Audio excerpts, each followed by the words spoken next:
Ayan, hello po. Magandang gabi, magandang umaga. Kung nasa man tayo panig ng mundo ha. Ito gagawa na naman tayo ng ating reading para dito sa ating, ano ba ngayon? Friday po, ayan. Nagsimba tayo kanina. Siyempre, sinama ko kayong lahat sa ating mga panalangin, lalo tigit yung mga talaga nangangailangan ng dasal. Yung mga nasa relasyon na hindi maganda sa ngayon, Ayan. Mga nagpapaalaga sa atin ng dasal, mga nagpapaalaga ng reading, ayan po. Sinama ko kayong lahat. And meron tayo ritong Queen of Pentacles. Ayan. Okay po. Sana po ay nasa maayos kayo ha. Meron tayong Page of Swords. Ayan. And meron tayong The Emperor. Okay. Check nga natin to. Ano to? May nagkagusto sa isang matanda. May edad na. May edad na po ha.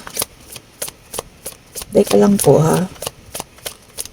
Tingnan natin para na in love.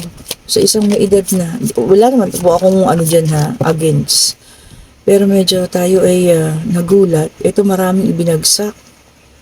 Okay po. At ito pa. At ito pa. At ito pa. Ayan. Ayan po ha. Isang bungkos ang binagsak. So ayan po. Hindi natin pinigilan. Ito po may nakita tayo dito ha. Ang Queen of Pentacles. Ipinaglaban niya itong relasyon na ito. Ayan. Kasi may edad na. Ayan po ha. Kahit ang daming sinabi ng pamilya, nakasakit sa kanya, pinaglaban niya pa rin po. Ayan. Kahit gaano pong kasakit ha. Tapos umalis siya dun sa na yan, pamilya na yan. Kaya lang ang pangit ang nangyari. Pinaglaban niya sana yung matanda, pero meron pa rin sakit na siya na nararamdaman dahil dun sa pamilya naman yung lalaki, parang hindi siya tinanggap po. Ayan. Siguro, ito kasi yung gusto nilang dalawa magpakasal, ayan. Pero ayaw yata ng pamilya, ha? Nitong may edad ng lalaki. Siguro ang tingin nila, kakwartahan lang. Kasi bata pa ang ating Queen of Pentacles. Medyo bata pa po yan. So, ayan. So, sa sobrang sakit na nararamdaman niya, doon sa mga pangyayari niyo, umalis na lang siya. O siya mismo umalis, At hindi naman natuloy ang kanilang pagpapakasal. Ngayon po na nanahimik lang itong babaeng ito. Ayan. At may kalungkutan din na nararamdaman yung ating kung sino man yung matandang lalaki na yun, matandang lalaki, matandang babae, no gender specification po ha.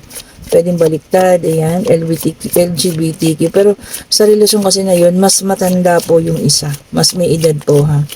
Kaya lang hindi tinanggap yung isa kasi nga mas bata siya. Ang feeling ng mga peperahan lang. O, kanino kayang energy ito?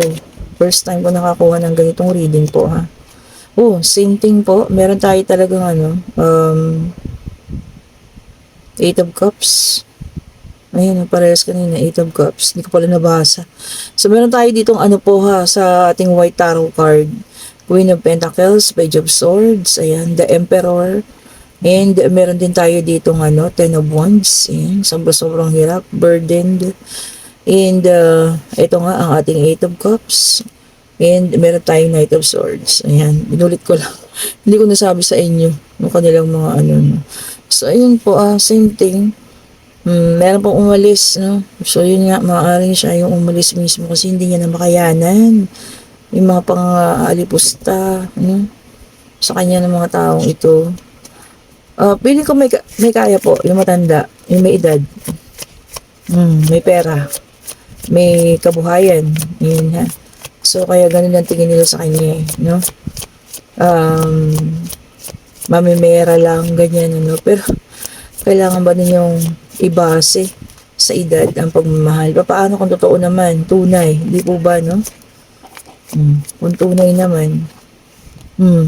See, tingnan nyo, standing on your ground. Meron tayo ditong Seven of Wands. So, pinaglaban niya talaga ng tunay ito ha. Tunay pong pinaglaban. Hindi lang doon sa pamilya ng lalaki, sa pamilya niya, pinaglaban niya na talagang mahal niya yung matanda, ano, yung may edad na yan. Kaya lang, hindi talaga tanggap eh. Both parties hindi po tanggap. Ayan, nagkaroon ng pag-uusap, ano. At humantong na nga doon sa pag-alis nung sino man po yung umalis, ha. Babae or yung lalaki. Basta mas bata po yung umalis. Iniwan niya na lang po. Grabe kayo ha. Ginudge nyo agad yung pagmamahalan nila. Porke ba may edad? Di ba? Hindi mo lang nila binigyan ng pagkakataon maging maligaya man lang. Kahit mailang panahon lamang sa at ilang sandali. Di ba? And then meron tayong the justice. Ayan. So dito naman, sabi rito, honest. Oh, honest talaga siya. Yung mas bata at yung integrity niya, hindi ko dapat questionin. So, ayan ha. Malabas na. Napakaano po kasi ng mundo eh. Anong tawag dito? Mapanghusga ng mga tao. Hindi nila kayang tanggapin yung mga ganong sitwasyon. Nakakalungkot lang, ano? Masira yung pagmamahala ng dalawang tao dahil lamang sa mga taong ayaw sa kanila. Ayaw silang magsama. Kasi naman po may energy na ito ha, magpakatatag ka yung dalawa. No? And then para sa ilan, o para sa iba naman, o magkakaroon ng walking away, sabi rito. Lack of communication, aggression, yung iba daw mabubuli. Kung sino naman makakaramdam ng mga yan ha. So ayun po. So ito ay mga negative na pangyayari yan ha.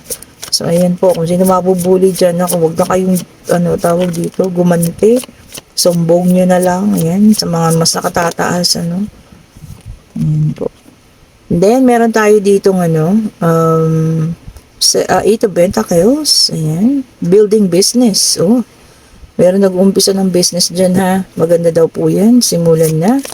And, isipin daw po sa pagbi-business lagi ha, yung mga, kung ano, yung kahihiligan ng mga tao para daw po mas mabenta. Kasi sabi niya, quality. Tama nga naman. Dapat po kung ano yung i-business natin, yung may quality siya, yan, affordable, yan po ha. Hindi natin kailangan magbenta ng mahal, lalo na kung mga panahon ngayon ha. Sa akin kasi, parang kumita lang tayo ng tama lang, okay na po yun no?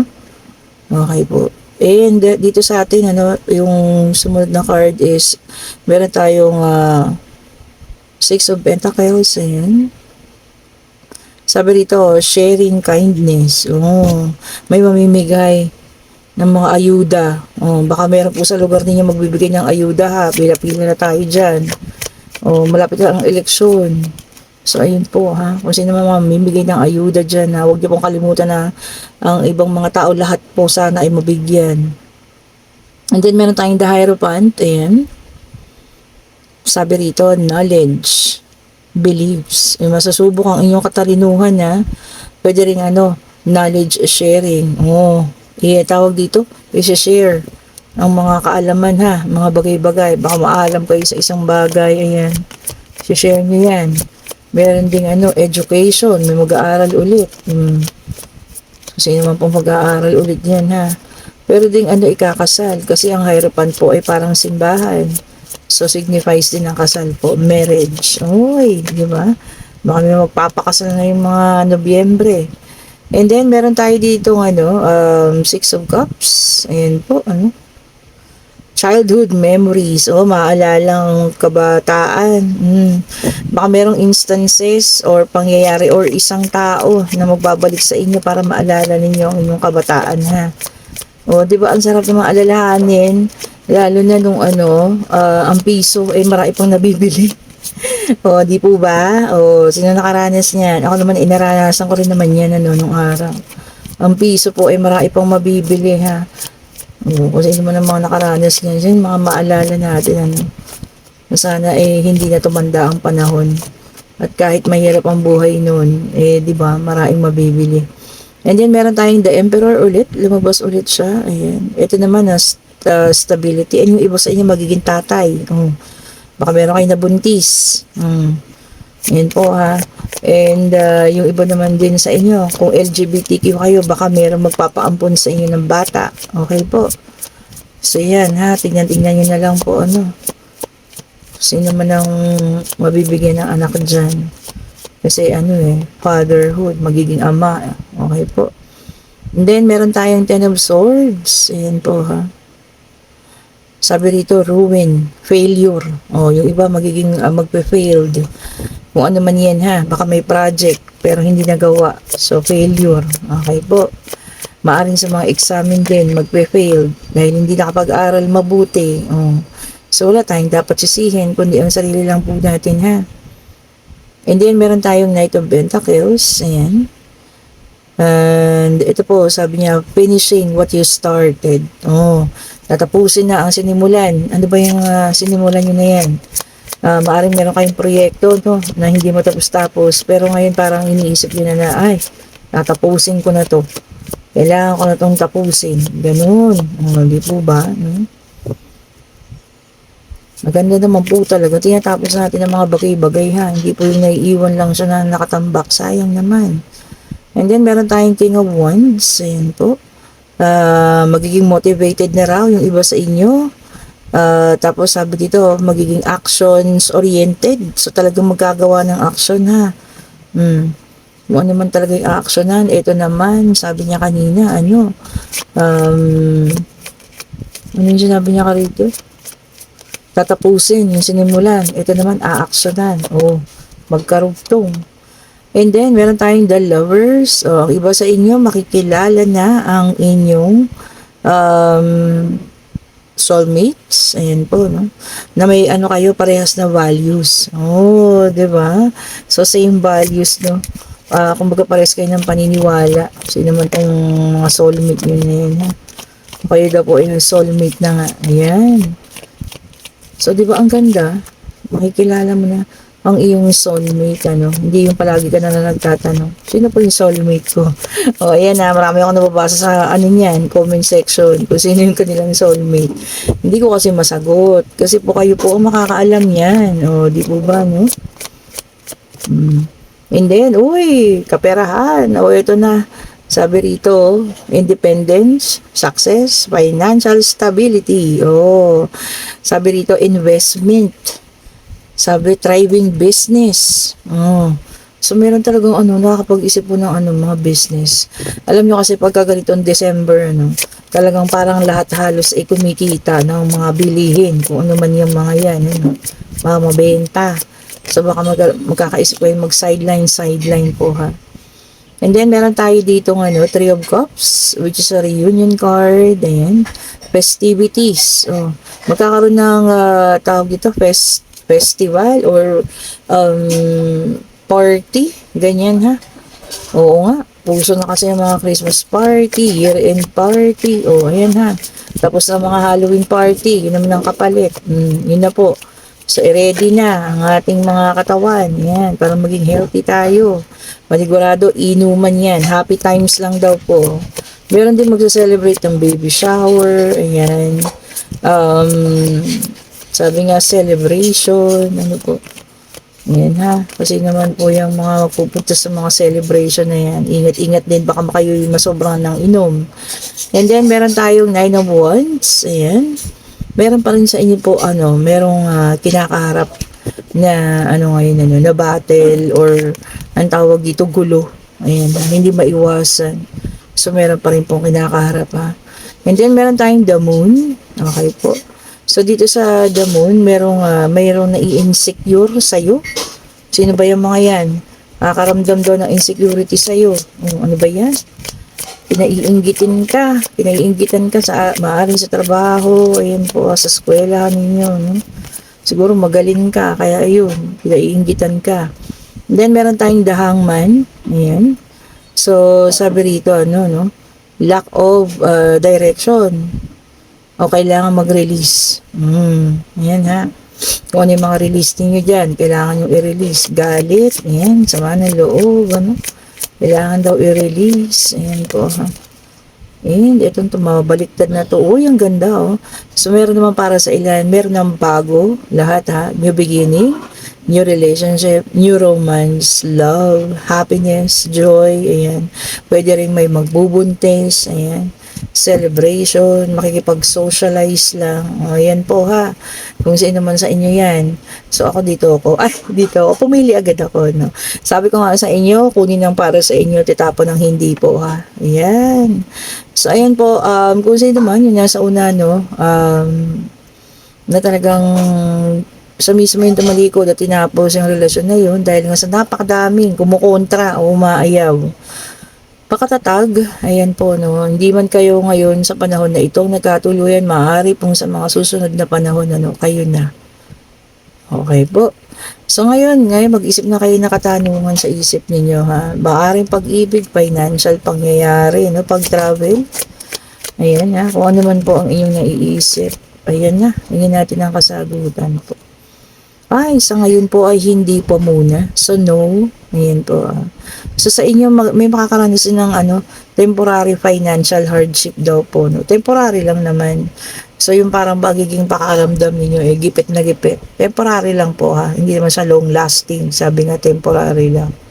Okay po. So, ayan. Pagkasyahin kung anong meron, wag utang ng utang para lalong hindi po malubog. Okay po. And, sino man ang may gusto ng ating mga charms, ito po ang ating Evil Eye set. Ayan. Ito yung isang set po ha. And ito naman yung isang set po. Ayan. Ito maganda to parehas po ha. Ito yung classic. Oh, ayan po ha. Ito yung classic. Tapos ito naman yung simple lang. And meron din po tayo dito Evil Eye, ayan, Black Tourmaline with Evil Eye, turns negative energy into positive. Meron din tayong Amethyst, syempre, ang 3-in-1 na yan, love, life, good health, and good luck, ayan. And of course, meron tayong Tiger Eye, ayan, para makita nyo yung intention sa inyo ng mga tao, no? Kung may masamang intention ba yan, totoong mabait ba yung pinapakita, o baka pakitang tao lang, And siyempre, meron tayong combination, Tiger Eye and yung Black Tourmaline. Ayan po ha. And of course, meron tayong napaka-powerful na citrine. Wala nang kailangan patunayan. Ayan, ang dami niyang manifestation. And para sa love life ninyo, ang rose quartz. Okay po, para makonsentrate. And kung nagugustuhan yung ating reading, pa-like, pa-subscribe, and hit the notification bell para lagi po kayong updated sa mga bagong videos na nire-release natin ha. Okay po. And kung gusto niyo ng private reading, pwede pa kayo humabol ngayong gabi. Today is Friday. Nakaisa na ako kanina, no? Thank you so much, ma'am. Ayan po, nanonood ka. Salamat po. At natutuwa ako, napakasaya po ng aming kwentuhan. Parang naging kwentuhan na nga, hindi lang siya reading. Pero ang saya po.